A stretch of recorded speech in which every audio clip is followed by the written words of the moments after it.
It's my pleasure to welcome to our conference Mark Hutson, CMIR. Mark is the manager of asset control and recovery at the Mosaic company. Mark has a degree in building construction from the University of North Florida and a master's of business administration from the University of Tampa. His credentials also include a C.P.M, certified professional in supply management, a C.P.M, certified purchasing manager, both from the Institute of Supply Management, and a CMIR, certified manager of investment recovery from the Investment Recovery Association. He has over 30 years of industrial and construction experience, from hands-on field support to corporate procurement. He has contributed to the Investment 2.0 Business Journal with articles, served on the Educational Committee, and as board member for the last 3 years. He supports the certification exam through webinars and in-person study session.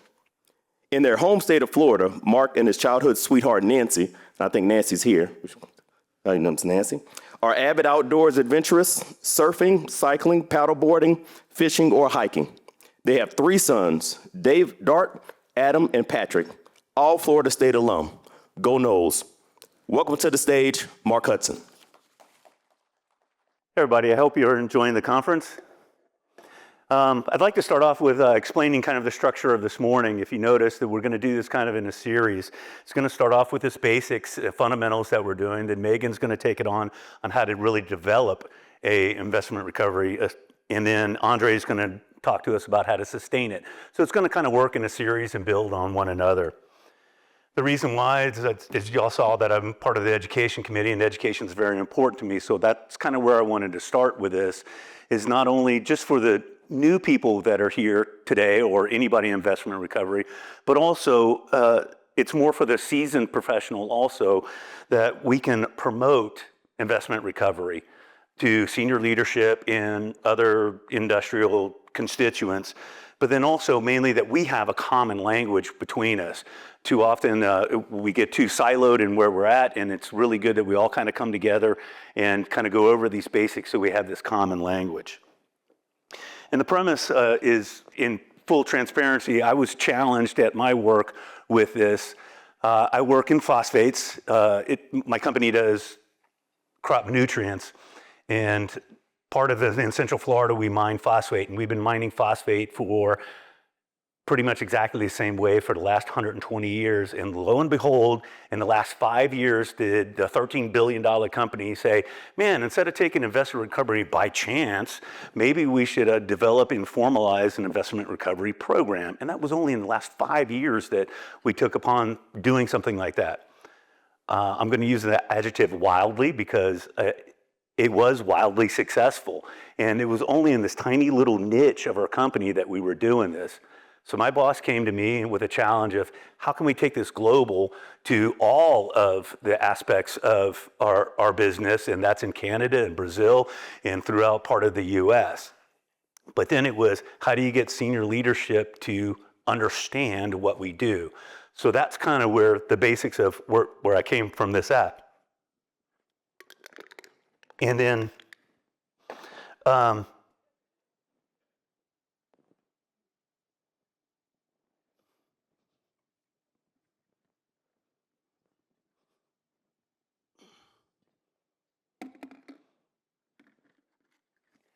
you don't believe how hard it is to convince a $13 billion company to do something that simple. So that's why we are going back to school.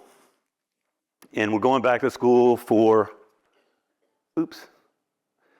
Now the first chapter of what we're going to do is, and this is even before the first chapter, is we need to be able to explain to not only senior leaderships, but the mechanics and our constituents that we're going to run into, and also that weird guy in the elevator that was going up and asked, investment recovery, what are y'all, a bunch of stockbrokers? And we need to be able to, heck, even our friends and our neighbors, and let's say the Millers we're the Millers, they left from Denver driving their RV down to Mexico. Anybody remember that movie? When we run into them, we explain to what we do.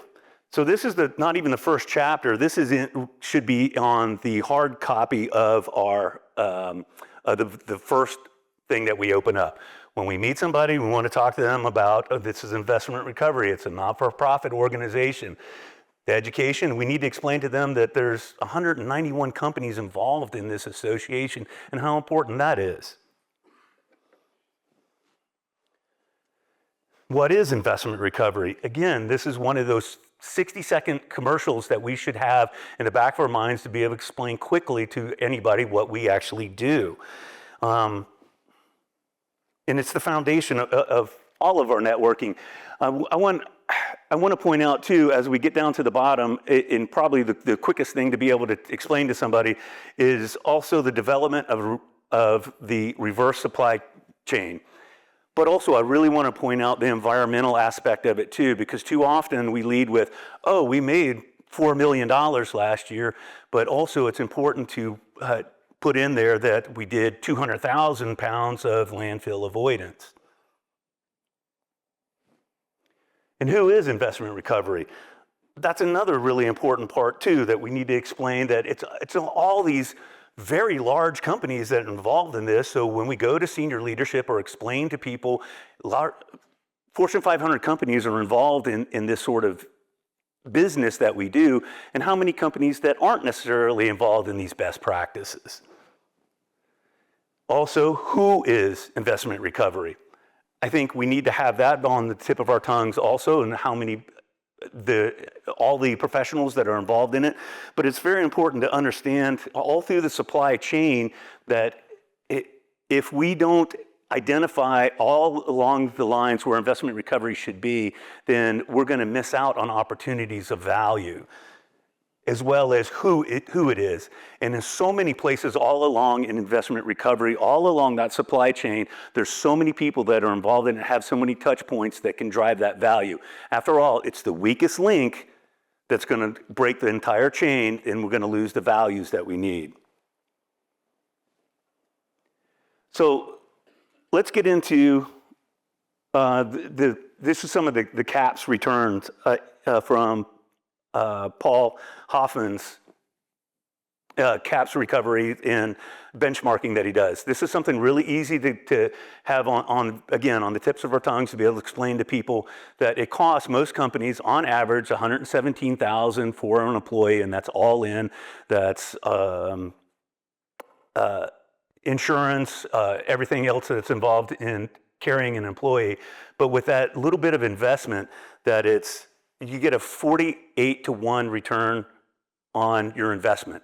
That's important for senior leadership to understand, because in most cases, they're thinking a good internal rate of return is 20%. And we're talking 48-to-1 investment by investing in investment recovery. And with that, you're getting a return of about $13 million on average per a company. And these are on the larger companies then. So let's get into some of the math on this. The rate of return that we get on this is not specific to any company, and it's really important to understand that we get 70% of that goes to revenue. 70 to 90% revenue. Too often, investment recovery is tucked underneath procurement. Procurement only understands savings, and savings is only a function of all the way up to, it feeds up to revenue, and this is revenue. It hits the bottom line. It's actual dollars, and without being able to be filtered through a savings sort of process. That takes me a long time to explain every time we report what we're doing through our procurement organization. They always want to call it savings. It's revenue. And there's the indirect carrying costs also. This is a really important part of investment recovery also, and trying to convince senior leadership of how important it is.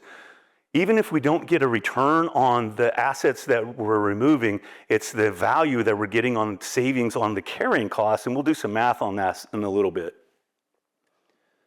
So let's do the math. Let's assume we have a $1 billion in revenues company, and we have a turnover ratio of 1.3. That's $770 million in assets. And now let's assume on the low end of that, from the numbers that we looked at before, from the CAPS, the 10 to 18% is surplus. That's $77 million in surplus.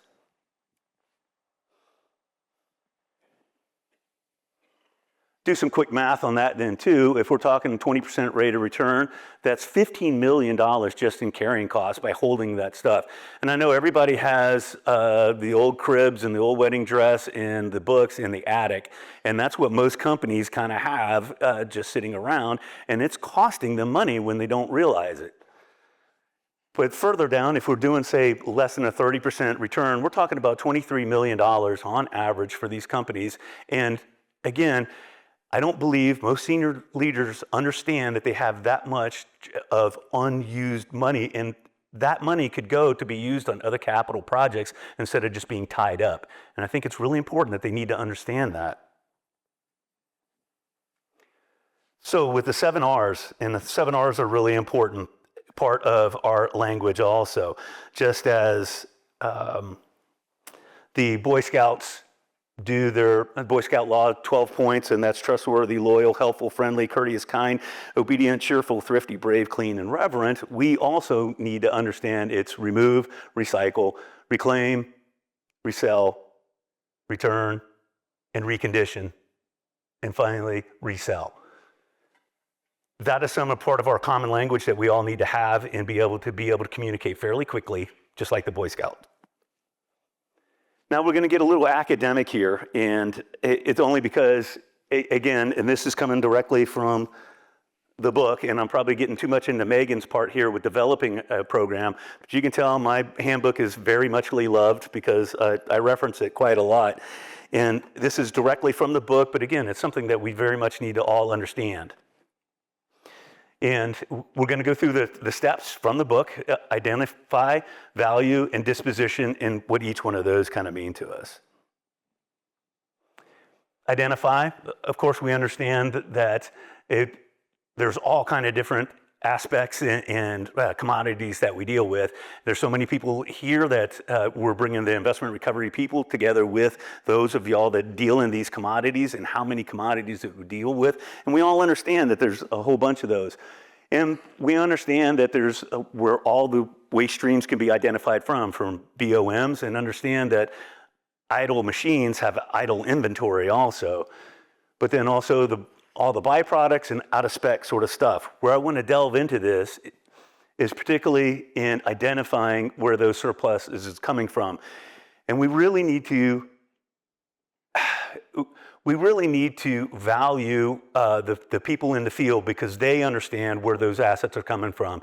And we need to incentivize them to think entrepreneurially and incentivize them to think investment recovery, because too often they're stepping over the very assets that they're just in their way and they've become blind to them, and we need to incentivize them to think about that, because after all, they are the makers of music and can be the dreamers of dreams. That's from Willy Wonka. Well, actually, it's from Arthur O'Shaughnessy, but I like Willy Wonka better. And then we need to describe, and describe is really important then also. And this really delves into, I was so excited to listen about the artificial intelligence, about describing sort of things. There were so many guys we were talking to over the last couple of days that have developed products that can just take a picture of it, identify it all, and that'll be able to help us catalog it. And cataloging, how important that is. And I don't want y'all to only think about cataloging from top down as you identify it and it comes down. It's really important that we discuss with the guys in the field, because a lot of that cataloging can kind of come up also. It comes both ways. So that's, again, another thing that senior leadership needs to understand of what we do, is how we are really the lines in between a lot of those dots that connect. Now we'll go into the value concept, and the value concept, again, is senior leaderships are on this side of it because they're thinking, hey, we got big dollars with it, we got big book values, but we as investment recovery people need to be able to communicate to them of what the true value in the market value is, and also explaining to them the difference between fair market value and net market value. We need to understand that, and I know y'all do, but what I'm trying to insist that we do is that it's almost like we're telling an inside joke between ourselves, and our parents don't understand the joke. And that's a lot of what we have, is we have this communication between ourselves, and we understand very much what we're doing. But so often I go whenever I do get invited to the C-suite there, how much they don't understand what we're doing. And that's really the lens that I want y'all to be looking through this as.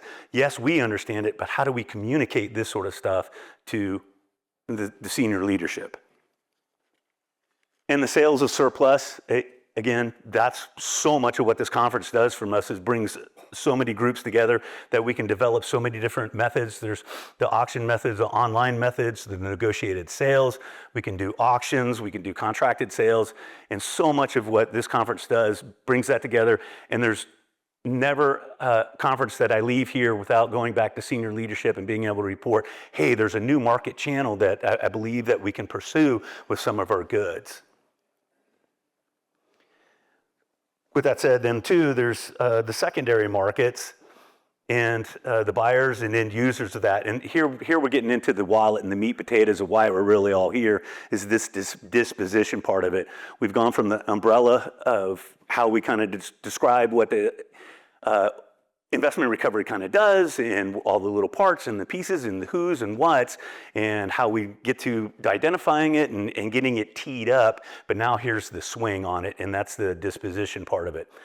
And this is really where we need to convince senior leadership that we're subject matter experts on trying to get this stuff to market.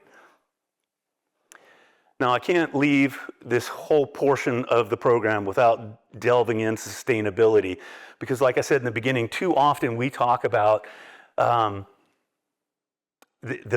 dollar amount, and we lead with the dollar amount, but I found myself actually going into the C-suites and starting to lead with more of the sustainability part of it, because quite frankly, what I'm doing is in millions of dollars, which is great, but in a $13 billion company, it tends to get a little watered down. But when you start leading with the sustainability portion of it and start talking about, hey, this is what the good part of it we're doing with the environment, where we're doing landfill avoidance, and I'm finding myself to start leading with the sustainability portion of it a lot more, and then cutting into, oh yeah, and this is how it's helping your bottom line. And I'm really finding how they start to sit up a lot more. So the recycling of sales and scrap and waste materials, instead of them thinking broken pallets, we can think mulch. Instead of thinking spent solvents, and that's more of a hazard, there's plenty of places that this can go for us. And there's the path to zero waste.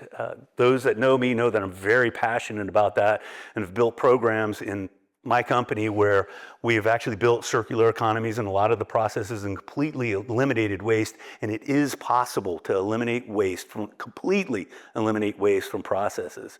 And we really need to wrap our heads around that as we move forward in our investment recovery journeys. And of course, there's the positive public relations part of it that's so important. Think about that as we talk about our investment recovery portion of it, it's all the feel-good portions of it too, and it really helps promote the company as far as on the public relations side of things. And the cradle to grave is so important, because we need to know where things are going. And I like to use this analogy so often, because sustainability folks aren't actually doing sustainability. What they're really good at is reporting sustainability. We're actually doing sustainability. So how important for that is for us to be able to communicate what we're doing so they can get the credit for it, but they know how to report it then too. But we need to convince them that we're actually doing the sustainability and let them report it. So thank you, and I hope you all are gonna enjoy the next series of this. Are there any questions? Yeah. Yeah. So when you're proving the ROI of the work you're doing, let's say you're in the C-suite with the CFO, and they don't want to take a write-up. How do you, thank you.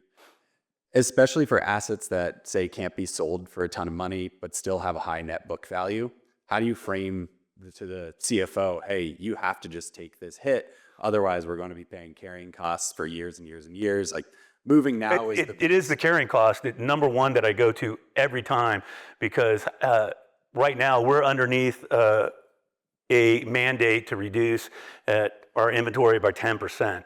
And again, go back to that analogy. If you have all this crap in your attic that you're not using, yes, it has a value, but does it really have a value to you? So writing it off on the books, and it's that carrying cost year after year after year of carrying cost that, yes, it doesn't have any value, but if you're gonna hold it for 5, you're gonna be upside down on it in 3 years, right? So that's generally where I start at, is carrying cost. And then let me see if we can actually make some money at it. Outside of landfill avoidance, and we know like emission avoidance is still, there's not a standard for it, but what other type of sustainability metrics are there? Mainly, with recycling, I try to report what we recycle as far as in tons, and let them do the CO2 emissions calculations on themselves. They know how to do it, but here's what we've done. Let them know how, they know how to report it. They know where it needs to go in the UN reporting cycles and which boxes they need to go in. So I try to do tons on pretty much everything. And a lot of it's estimating, especially when you're repurposing things.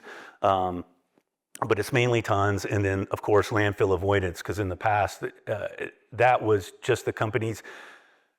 The way I initially presented this whole investment recovery concept to senior leadership was, I said, hey, our core focus is making crop nutrients. And once we get assets that don't help us do that, we've created a network of opportunists around us that help us remove that obstacle, but we're not getting the value for it. And they came back and said, yeah, let's get that value. And it was just leaking everywhere in the company. And that's, again, by trying to do this presentation to senior leadership, that it's leaking in so many other places. Let's plug those leaks. And particularly, I want to go back to the law of agency too. That's very, very important with the one door in and one door out, and trying to build our policy, that it needs to be through either one department or one person, because what the law of agency states that if you have an agent working for a principal to a third party, that if you're allowing anybody in the company to kind of do wheel and deal, then it sets you up for a lot of liability, that anybody can grab anything and sell it over this way.